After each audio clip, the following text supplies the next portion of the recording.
You're listening to The Streaming Wars, the podcast that discusses all of the latest happenings regarding your favorite streaming services. Find out which service is winning the war this time around.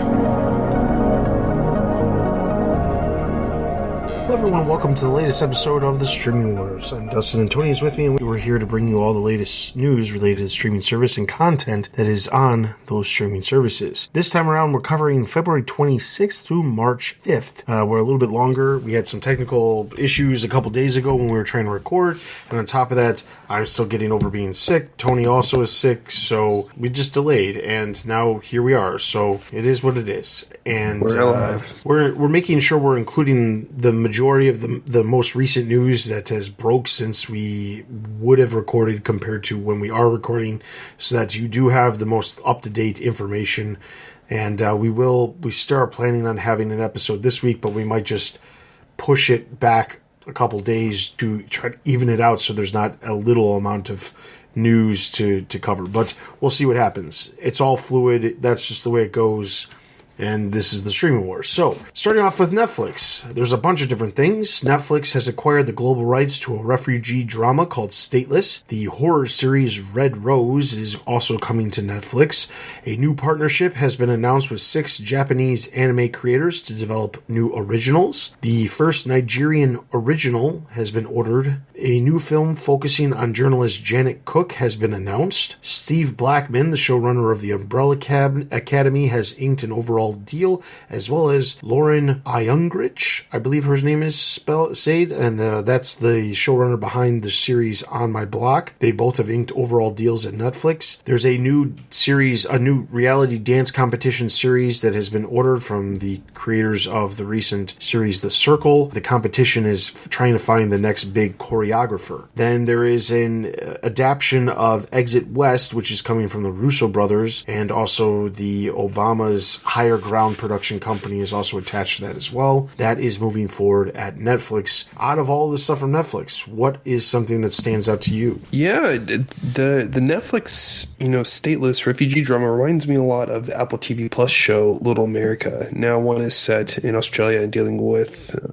immigration issues in Australia. The other one is dealing with immigration stories in America, but I found that parallel kind of interesting. I was, just doing the research, and I was like, oh, okay, a show about refugees and the hardships and the issues that they face. And so that was interesting how, Netflix is kind of copying, what works at Apple TV and, incorporating a few of the same elements into their shows. They have a very data-based approach. And so seeing what people like and incorporating that is kind of what they do all day long. This Janet Cook film, I don't know about you, but did you know about the story of Janet Cook? I did not until I read that article, and then I thought, oh my word, wow, that's crazy. I'm looking forward to the film itself just because the story sounds, it's based off of true events, and the story sounds so crazy. To quickly share with the audience, so the film, Janet Cook, she's a journalist, and at the time she made a fake story that got very popular, and she won a Pulitzer Prize for it. Then everyone found out that it was a fraud, and so she had to return it. So that's what this film's about, and I've never heard anything to that extent before. So I'm just doing research. I was like, oh my word, I'm totally going to read that. And especially because the associate editor that recommended the Pulitzer, Bob Woodward, he's a pretty big name, especially in the whole Watergate, situation. And so, with that really assured a lot of people, like, okay, maybe it is legitimate, but then coming to hear back, like later it isn't. And, just that whole mess, just, wow, that just totally blows my mind. Once again, you see Netflix just, retaining, talent that's from their house. Steve Blackman, showrunner of the Umbrella Academy. That show has just been just loved by lots of people and heavily praised. So that's great to see. So those are kind of the big items for Netflix that really caught my attention this week. Are those. All right. So then jumping over to Prime Video, sci-fi series Dawn is being developed by Ava DuVernay and Victoria Mahoney. Once again, Ava DuVernay is like working for a different person, just for a different company. She is so busy all of a sudden. I just feel like every week we mention her name just at a different studio. Yeah, we do. And it's interesting because I actually just saw an article. She actually has an overall deal with Warner Brothers right now. And I think that some of these projects, while she's creating different projects for different services, I wonder if a lot of these projects are actually Warner Brothers produced in some way, because Warner produces content for a variety of different services. So I have to wonder if maybe that's the case, because I remember seeing a press release just 2 days ago, I want to say, where she's creating some sort of animated series under Warner Brothers. And in the thing, it said that she has an overall deal with Warner Brothers. She's currently filming DMZ for HBO Max. She's a producer for Queen Sugar, which is on the OWN network, but also produced by Warner Horizon. So I wonder if some of these other projects that we keep hearing about are projects that either existed prior to her having the overall deal with Warner Brothers, or they're, in conjunction with the deal, and Warner Brothers is part of those deals that we keep hearing about as well. All right, so then Plan B Entertainment's first Amazon project, Plan B, we actually just talked about this just a little bit ago. That Plan B is the Brad Pitt's production company. Their first Amazon project has been announced, called Outer Range, and will be a mystery drama. There's a horror comedy series called Mitchcraft, which is a working title that's currently in development. There's a comedy series called Frank of Ireland that has been announced. There's a young adult novel adaptation of the Inheritance games that's currently in the works. And the Canadian sketch series, The Kids in the Hall, is getting a revival. All of these things are happening at Prime Video. So, have you seen the movie Knives Out? I have not. I definitely want to, and it's on my list of stuff to see. Just reading about the Inheritance games just reminds me of, it's like, yeah, I've already seen that. It's called Knives Out. Essentially, Inheritance game, somebody dies, leaves a bunch of money to a stranger, and everyone flips out. So, but that's pretty much the point of Knives Out. Anyway, I just read that and it's like, I've seen that movie once already. All right, moving over to Hulu. A limited series based on Judy Blume's book Summer Sisters is currently in the works. There is the Mysterious Benedict Society is moving forward with Tony Hale cast as the lead. Hulu's live TV service is now available on PS4. FX on Hulu has officially launched, and Hulu has a new president named. It wasn't even that long ago that the president of Hulu stepped down, or not stepped down, but just left the company, but now they have a new one. So, what's the takeaway from Hulu? I think we should talk about the new president first, Kelly Campbell. And now, Dustin, I was reading the article, and I'm kind of curious about what her role is, just because it also was mentioned in the role that creative control of the original scripted series, of FX programming, of some other programming, are actually those banners, those departments are under different people. So what would Kelly Campbell be doing at Hulu if she's not in charge of the original content, essentially, of any of the three different branches that are out there under Hulu's original content banner? So I think she's just like the head executive. She's basically like the CEO, if there was a CEO of Hulu, in the sense of she's not going to be greenlighting shows necessarily, but then again, Bob Iger at Disney wasn't greenlighting movies. That was things that were below their pay grade and things that got taken care of by other people. I think that she is going to just be the head executive for Hulu. I'm sure she'll be instrumental in bringing other people in who make those other decisions. The biggest one is obviously content in general. And while she might not be in charge of the creative control of what is being produced and what is not being produced, generally speaking, the president of a network, when it comes to just normal broadcast or cable stations, they generally have a say over the people who are going out and seeking out the types of projects for the service or network in general. So I'm guessing that's her role. It's not so much about doing the, let's go find content type situation. Look, no, I mean, I get that, but it's interesting how all these other people are in their positions and then she comes in, after the fact. So it seems that the creative control people report to, Disney's unit, original content unit that's out there. And then she's just kind of in charge of the network. It's interesting to see this disconnect between her and then the other creative executives. And it seems that they report to somebody else. Because that Disney set up, the way how Disney set up Hulu and Disney Plus and ESPN Plus, right? It's under this other committee that's going on. And so it seems like all the creative types report to them. And then you have Kelly Campbell over here, just kind of out of nowhere. that's kind of how I read it. And for me, I'm like, well, she's not in charge of all these other people. She might not be actually greenlighting all this stuff, but a lot of the direction in Hulu is original content. No one's reporting to her for that. It's like, well, then kind of what's she there for, I guess. It's just, in my head, I'm trying to map out this puzzle. And I was like, well, it just doesn't quite make sense. So the thing is, a couple of weeks ago when we talked about the Hulu president stepping, away from the company, the assumption at the time was that he wasn't going to have somebody backfill his position because it just didn't seem necessary the way Disney is running their units and things like that. I think it's more, and I don't know, obviously, but it seems like it's more of a formality of they need someone in charge of the service, someone who's the face of the service, and this is who it's going to be, even though they might not be making the decisions for the original content and that kind of stuff. So, but Gotcha. the thing that drew me out of all the Hulu news is the FX on Hulu, and this is something that was announced ages ago, but officially launched on Monday, March 2nd. And dude, it's awesome. It is There's awesome. so much good stuff. Much good stuff on there. There's so as a person who appreciates good television in general, FX was one of the few cable networks that I regularly watched with a variety of different series that they've had over the years. And just in the last 2 years, I've kind of gotten away of just watching a lot of television in general, other than stuff on streaming services, just because I just can't find the time. And there's been a couple of shows that were airing on FX that I caught the first 2 seasons, and then I wasn't able to watch them. And I noticed that for the longest time, I couldn't find them anywhere. And it turns out the reason why was because FX previously, before Disney Plus, they used to have a service called FX Plus. It was a streaming service you could pay money for, and you could have access to all their FX content.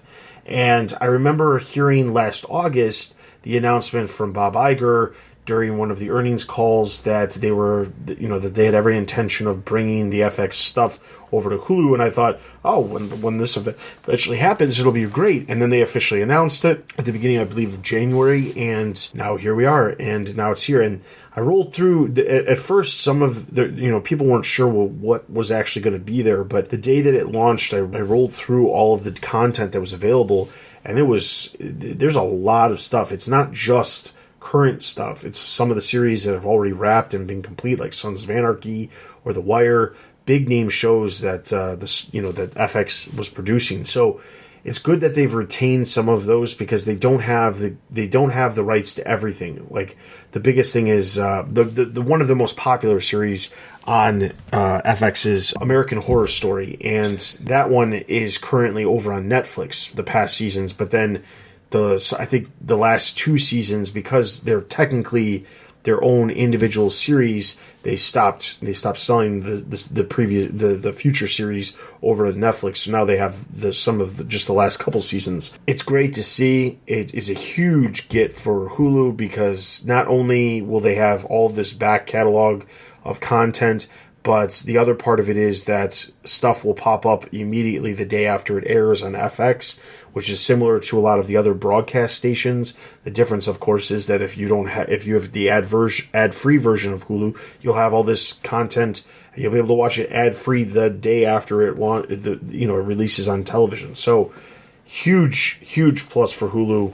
Definitely going to be watching some FX on Hulu. I could definitely back up all that. I was just perusing Hulu, then all of a sudden I just saw ads for FX, and then randomly something kind of showed up on the recommendations page, and I was like, I'll check it out. Yeah, I was checking out Breeders, and it's got Martin Freeman in it, and I was like, okay, well, I'll check it out, and just to see it, I was watching with my wife, and like we were laughing so hard in those first 2 episodes, although it's definitely not appropriate, and it's like everything like I think parents wish they could say, but they obviously don't because it's just so awful. But just watching him just being an adult, just being a parent was just hilarious. And so I'm excited to check out more of the other shows. And so I think FX on Hulu is just great for Hulu and gives Hulu just a legitimate, leg to stand on in terms of original content and being a key player in that game. I mean, they had great original content as it is, Handmaid's Tale and other shows as is, but seeing FX is almost like autobiography in terms of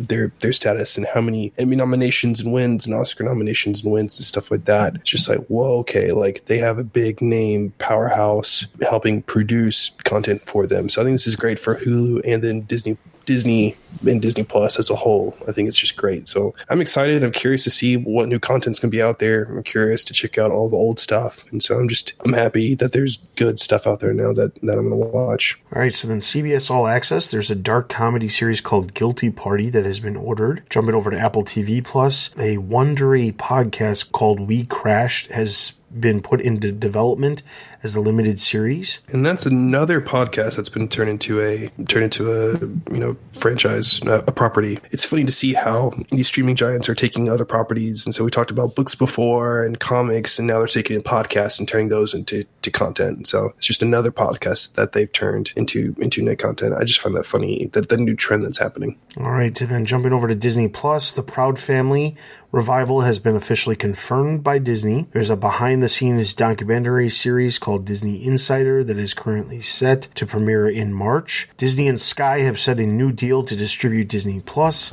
A parenting docuseries with Jessica Alba has landed at Disney Plus, and then Disney has also landed a distribution deal with Telecom Italia Mobile, which is very similar to the deal that they have here in the US with Verizon. So out of this stuff, I mean, it's not a huge surprise. Disney landing some more deals, Sky, Telecom Italia.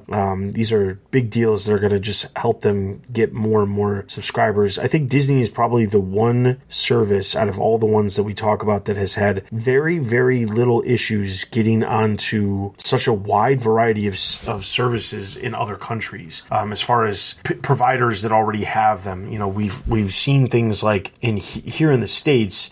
As far as Disney Plus, you've got apps all over the place with Roku and things like that. But outside the US, a lot of people who have the ability to stream stuff, it's a lot easier for them to stream it through their cable companies. So we've been seeing a lot of deals. We've talked about ones in France. We've talked about ones in different other areas of Europe. It's a big deal for this to happen because just the accessibility to the service is very important for there not to be any sort of friction to prevent people from subscribing to the service because they'll be able to easily access it. All right, so then jumping over to Quibi, we've got all kinds of new series that have been announced. First up, a comic series called Ice Cream Man is being adapted. There's a comedy show hosted by James Veidt, which is called Q Talks, a relationship series called How We Met, a Japanese game show called Let's Go Atsuko. Sex Next Door docuseries has gotten the green light. A daily stand-up comedy series called Hot Off the Mic.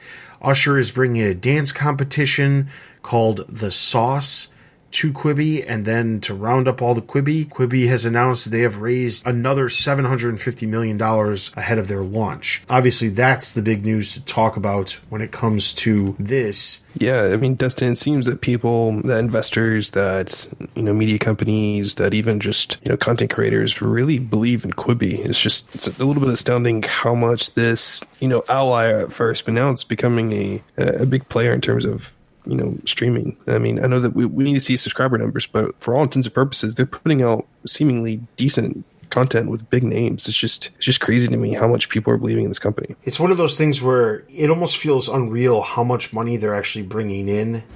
We talked offline about Quibi, and I kind of joked to you about, well, they needed to bring in some more money because they sold all their ad blocks for the first year, so they can't bring in any more money than they already did from the ad blocks, so they need to raise more money. But I mean, honestly, it's the truth. I mean, I believe it was $175 million of ad blocks that they had. They've sold them all. And I'm guessing it's because you're, as I've said before on past episodes, you're buying an ad block for a specific show. They only have a certain number of shows that are in production that they plan on releasing them within the first year. That's why there's a set number of ad blocks, because if it was just you're buying ad space on, whatever it is that's airing, then it would be very different and there wouldn't be a set number. But that's not the case. So I can only imagine that they raised all this extra money, not just because of this, but I believe that part of the need for the $750 million is that they need to put more shows into production to bolster their content so that they have potentially more ad blocks to sell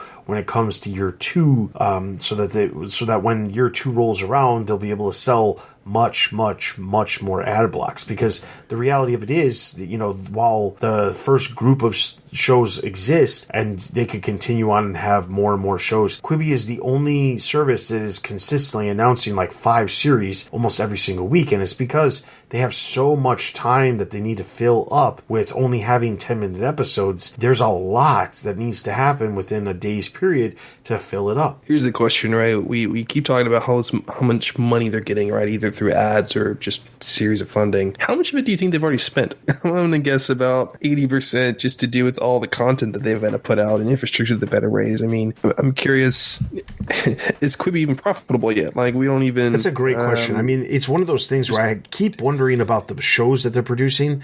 Like, if they were...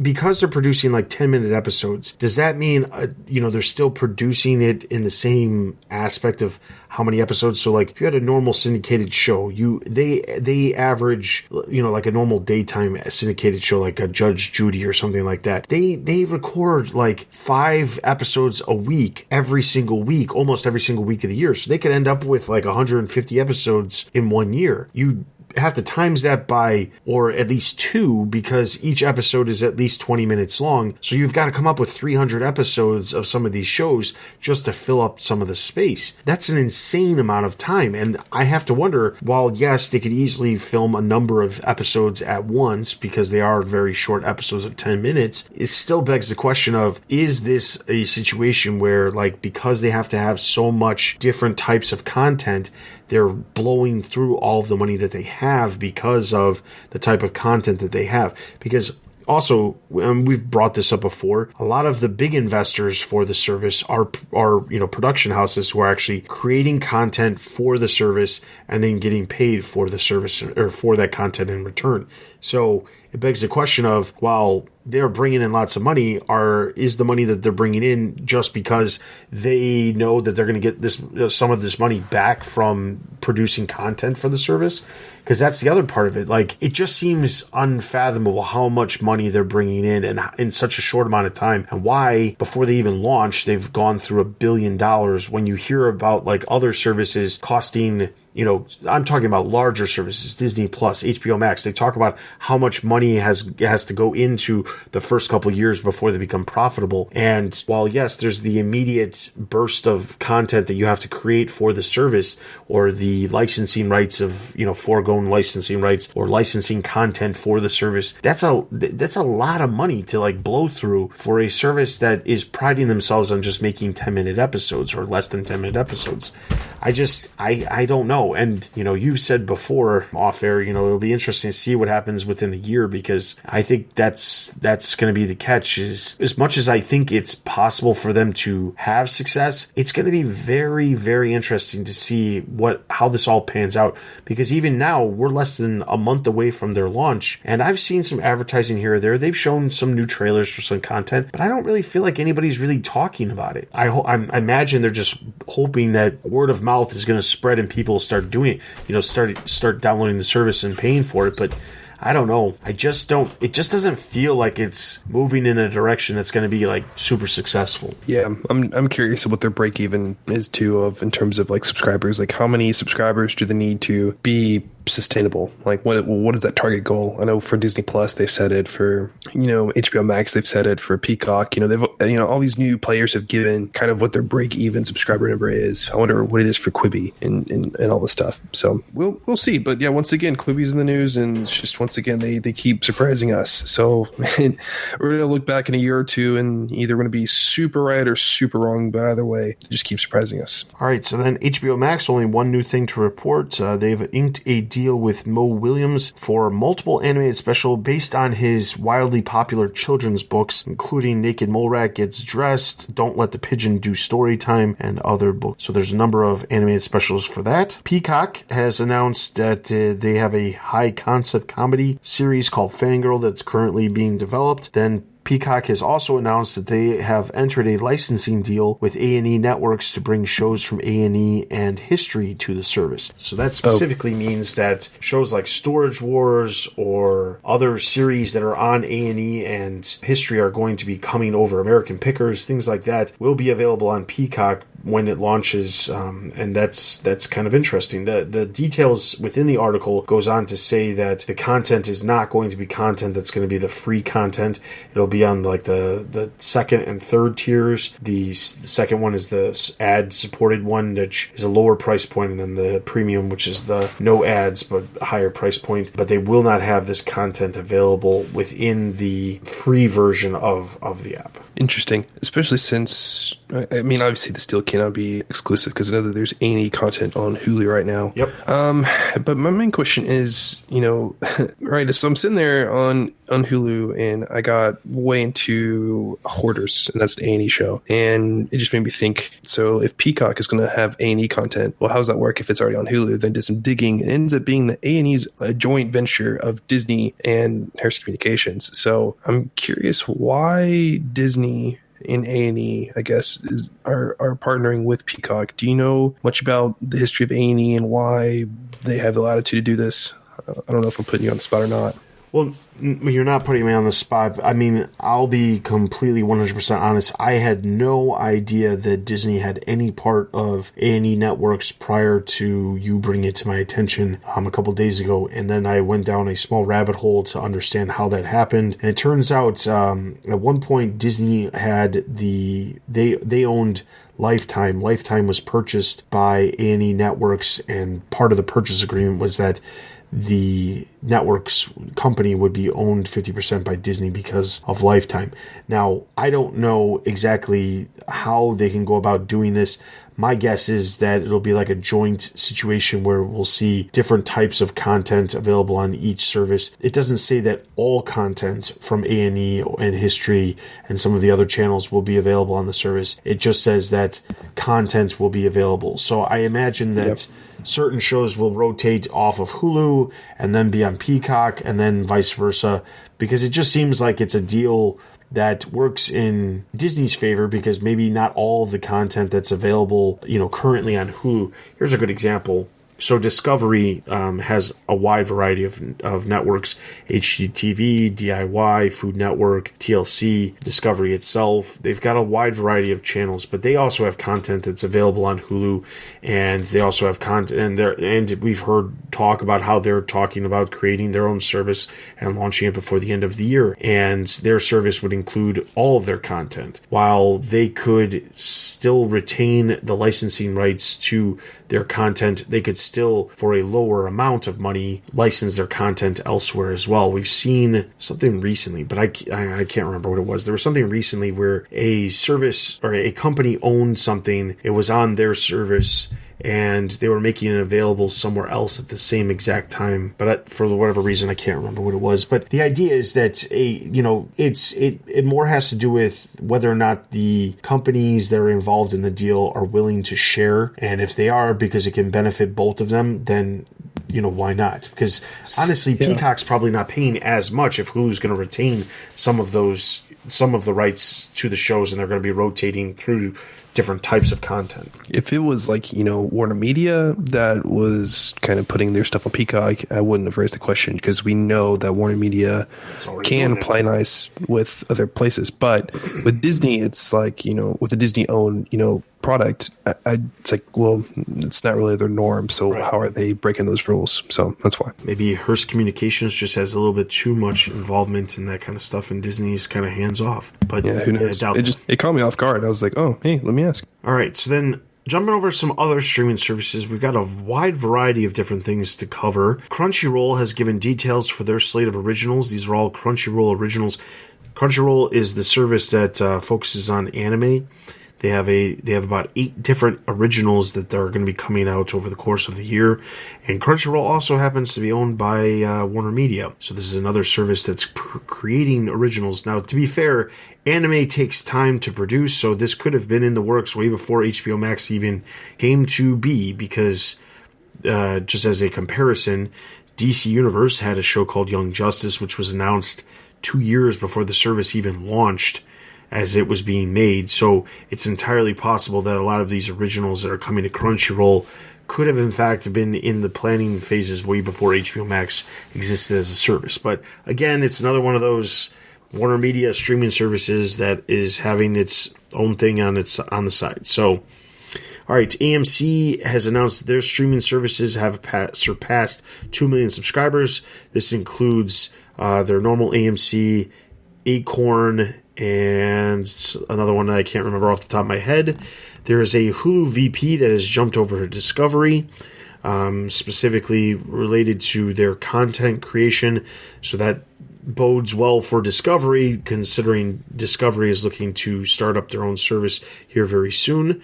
There's a sports streaming service that is called DAZN, which is planning to expand to 200 countries worldwide. And they're also looking to get into NFL and NHL rights as well. And then finally, BritBox had a huge group of announcements. First up, they will co-produce the Pembrokeshire Murders. They will also have Spitting Image has gotten a 2-season order from BritBox as well. BritBox has announced that they're going to be expanding to Australia, and they have recently hit 1 million subscribers.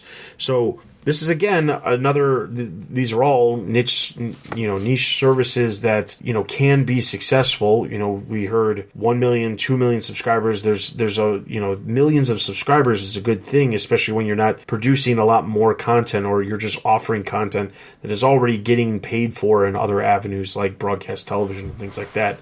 So plus for some of those niche services, and we'll see what happens with some of those. Finally, some other streaming providers. Comcast, we talked about this a couple months ago. Comcast was interested in buying Zoomo. They have acquired Zoomo for more than $100 million. Zoomo currently, as we've talked about before, offers 190 free channels grouped by genre with live and on-demand streaming entertainment, sports, and news. Very similar to Pluto TV, which the assumption at the time of the announcement that Comcast was interested in Zoomo was to potentially roll Zoomo into Peacock, because that way they could bolster their content that they would be able to offer for their free version of Peacock.